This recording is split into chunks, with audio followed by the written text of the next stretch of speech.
यहीँको मान्छेले दिएछन् बस्न चाहिँ पानी धरी खान्छ भिडियो बनाएको अनि त्यहाँबाट तपाईँले के गरेछ भाइरल बनाएको भिडियो बनाएको के छ भनेको एउटा पानी पनि व्यवस्था छैन छुट्टै कुरा।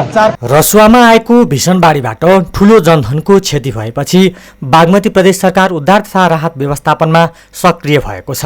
मुख्यमन्त्री किरण थापा सहित प्रदेश सरकारका मन्त्री तथा कर्मचारीहरूको टोली बुधबारदेखि धादिङ र नुवाकोटका बाढी प्रभावित क्षेत्रमा पुगेर स्थलगत निरीक्षण गरिरहेको छ। मुख्यमन्त्री थापाले प्रभावित नागरिकको उद्धार, सुरक्षित स्थानान्तरण र तत्कालीन राहतलाई प्रदेश सरकारले पहिलो प्राथमिकतामा राखेको बताएका छन्। यहाँको अहिलेको अवस्था त एकदम भयावह अवस्था छ। यहाँबाट मात्र नभइकन यहीँ पनि अहिले झन्डै 150 भन्दा बढी घरहरू बगेका छन्। मानवीय क्षति पनि व्यापक मात्रामा भएको छ। अब यहाँ मात्र नभइकन हामीले समग्र रसुवा, नुवाकोट, त्यसै गरी धादिङ र चितवनसम्मै हामी लिइराखेका छौँ।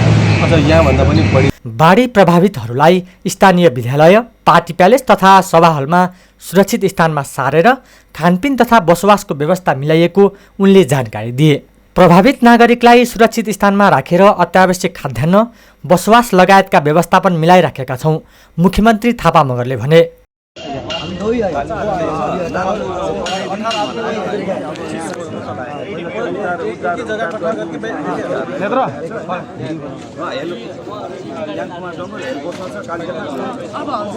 टोलीमा आर्थिक मामिला तथा योजना मन्त्री सरल सहयात्री, सामाजिक विकास मन्त्री गिरबहादुर तामाङ लगायतका प्रदेश सरकारका अधिकारीहरू सहभागी छन्।